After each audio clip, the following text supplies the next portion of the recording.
Наш праздник не состоялся бы без активной поддержки всех регионов Северного Кавказа. Мы приглашаем на сцену заместителя председателя правительства Республики Ингушетия, постоянного представителя республики при президенте Российской Федерации Алихана Сычоева и министра культуры и архивного дела Республики Микаэла Позоркина.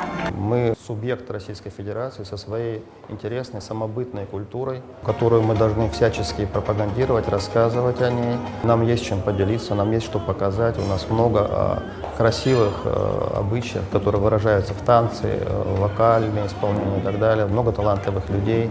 Мы привезли самые лучшие силы.